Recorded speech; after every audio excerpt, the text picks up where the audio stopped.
rubber duck. Anybody got a copy of me out there? Come on.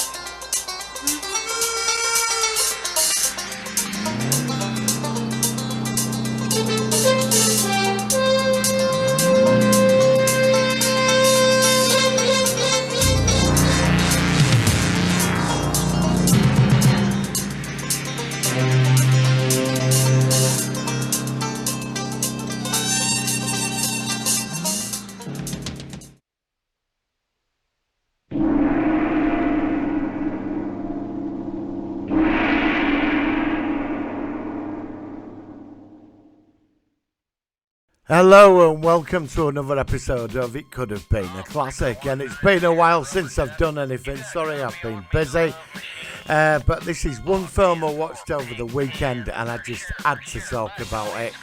This film is sheer utter wank, but it's just superb. It's fantastic. It's 1978 Convoy. Give me a 1040 rubber duck. So in 1978, Sam Peckinpah, an esteemed director, got Chris Christopherson, Alan McGraw, Bernard Bogdan, Burt Young, Mad Sinclair and Franklin Jar. The film is based on the 1975 country and western novelty song Convoy by C.W. McCall. The film was made when the CB radio trucking craze was at its peak in the United States. And it followed here in the UK because I had a CB as well. And we all had handles and used to get into big arguments at CB radios. I don't know if people are still doing CB radio today. I really don't know. The internet sort of killed it, didn't it now? If it is, it would be interesting. If anybody's still doing it, let me know. So there was a massive CB thing, and our government got funny about really certain frequencies and all this. It were all rather silly, but this film sort of like caught on to that craze. And following theme films, The White Line Fever and Smokey and the Bandit, they sort of think they came after. The film received mixed reviews from critics. However, it was most commercially successful film of Peckinpah's career. Now, Sam Peckinpah's done some incredible movies. Do you know what I mean? So the plot follows Rubber Duck, played by Chris Christopherson, and he sort of meets Alan McGraw. It starts in. I love the opening to this film. You know, that music just at the beginning, the first minute of it. It just really gives you the feeling. Now I remember a lot of my relatives went to see that. My uncles and my dad. They all went to see it, and it was a man film, I think. Do you know what I mean? It was like just over macho bullshit and. It's just these people that are they're like road warriors in the trucks and they all stick together. And then you've got Ernest Borgnine as Dirty Lyle, the corrupt sheriff, who sort of creates a situation, and Rubber Duck fights back in this big convoy. And all he's trying to do is get to the state line, but it becomes something else. It grows into something, which is amazing about this film.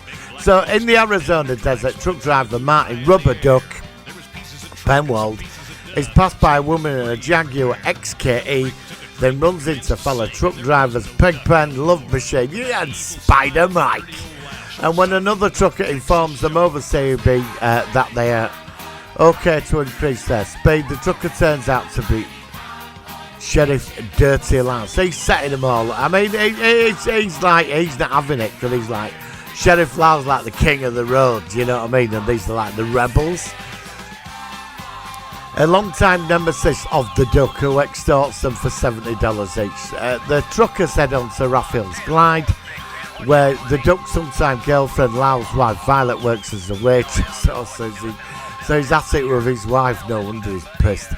Works as a waitress. Melissa, the driver of the XK, is also there. That's Alan McGraw. She was a babe, she was. A Jag broke down and she had to sell it and some of her belongings in an effort to reach Dallas. She's on her way to look for a job. The Duck offers Melissa a ride. Violet says she gets jealous. While they're away, Wallace shows up at the Glide checking in plates. Pigpen and Spider-Man start making fun of the Diners Space Station CB radio, leading to Wallace to attempting to arrest Spider Mike for vagrancy. The duck, rubber duck. I mean, rubber duck. 10-4 rubber duck. Leading to Wallace attempting to arrest Spider Mike for vagrancy. And there's a punch up, and then the film begins. And this film, it grows really quick because, like, they're on the run. They're going to get over the state line so they can't be touched. And all these other truckers join up on this religious sort of lot. And all these people just join this big fuck-off convoy, and it goes for miles. And they're all just following Rubber Duck. And there's a TV crew there. Even local governors in an election, he's wanting to get involved, and it's all going on. All started over this dirty Lyle.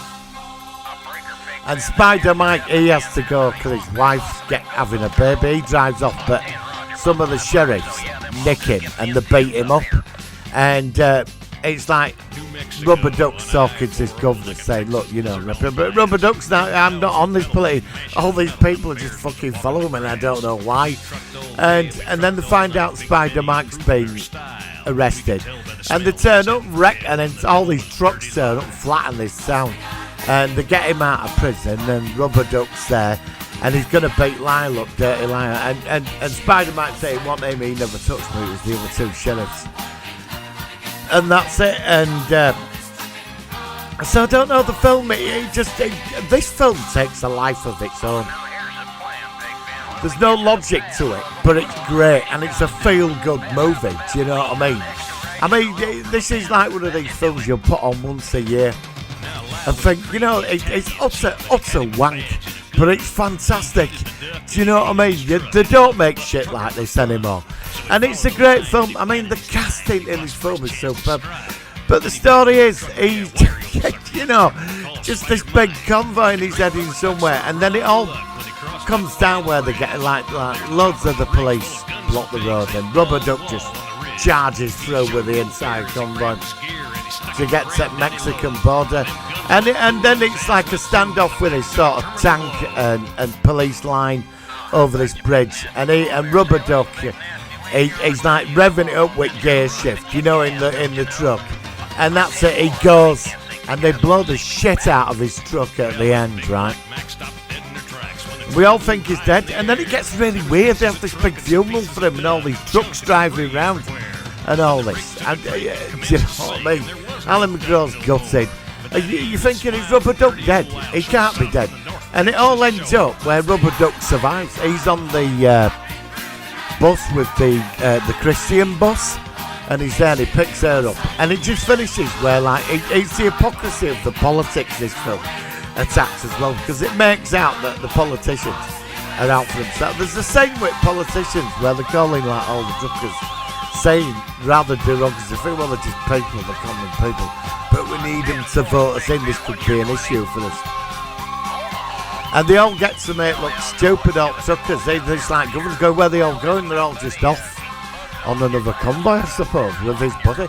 But he's not. They all know he's alive. And Dirty Lyle sees him on the bus and just busts out laughing. Do you know what I mean? But there is a great scene where Rubber Duck confronts Dirty Lyle and says, you know, man, there's no need for you to be like this, just being a nasty piece of work. You know, that's all your life has come out, that you're just a nasty person. And I think somehow that affects Dirty Lyle, because at the end he starts laughing. Ernest Borgnine, he just plays the sheriff down to the teeth. Now, Convoy is an amazing film, and it is on YouTube. And for them that have never seen it, I mean, I grew up on this film. I never got to see this at cinema. I watched it on the BBC. But my dad had been to see it, and I don't think I was a bit too young. So, but when I saw it, I could not believe what I was watching.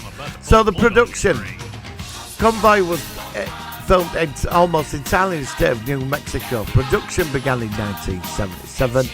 When the CB radio trucking craze hit everywhere. It's big in the UK. At the time, a lot of my friends had CBs.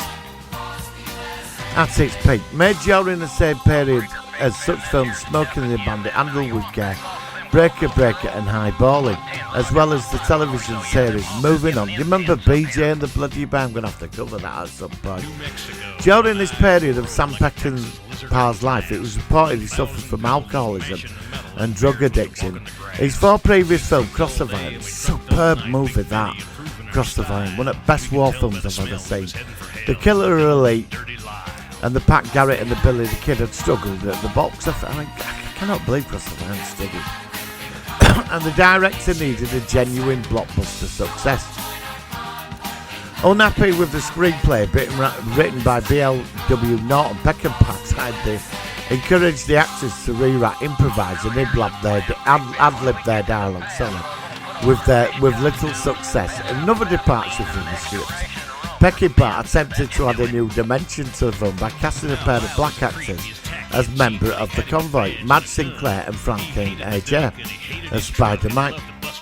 Peckinpah's original rough cut of Convoy, assembled by Peckinpah and his long-time editor Garth Craven in early 1978, had an estimated running time of 220 minutes. According to the book If They Move Kill 'Em, The Life and Times of Sam Peckinpah by Dave Weddle, and the Convoy documentary Passion and Poetry, Sam's Trucker Movie, Peckinpah's rough cut did not have any musical score other than the title song and Blow the Gates to Heaven. That's interesting, I never knew that. So there's quite a lot going on around this film.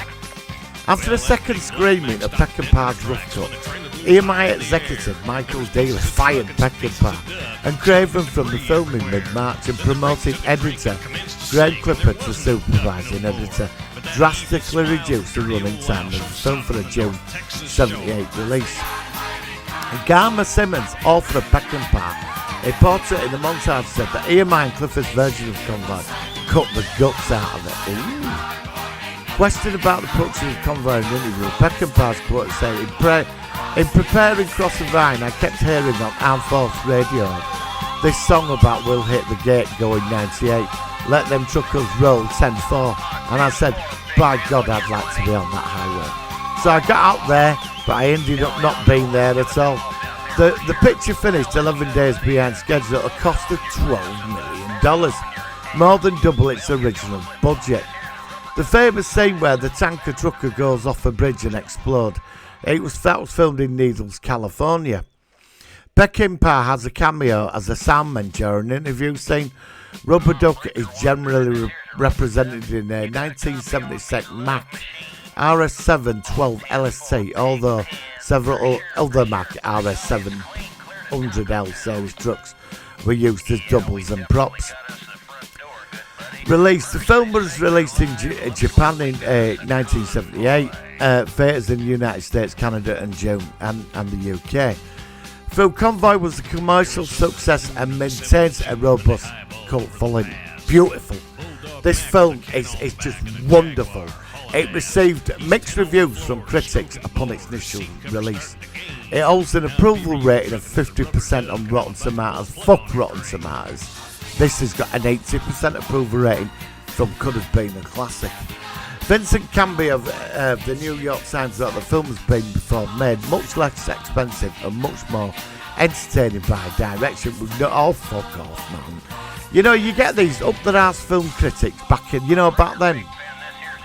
Empire gave the film 3 out of 5 stars, stating a noisy but enjoyable destruction derby of the film, sadly with none of the subtlety on the invention of skill of Spielberg's joke. Now, I'm going to say this, Joel is a fucking classic film, and I don't know if I've covered Joel, but Joel is one of them addictive films. I think Convoy has nothing to do with that, so do not compare it. The film grossed $4 million in Japan in its first 9 days. Convoy was the highest growing picture of Peckinpah's career, grossing $45 million at the United States and Canada box office. Fantastic film, great cast, absolutely brilliant. I love this film. Look, don't take, people like you get film snobs to take this shit seriously, and it's like an insult to them. I love these films. Peckinpah created a masterpiece. As long as this appeals to people. If you come across this film, you will end up watching it, and it's over-macherized bullshit, but that's what's good about it. They don't make them like this anymore. This comes from a time, and Chris Christopherson was superb back in the day. He was awesome in Blade, wasn't he? So there you go.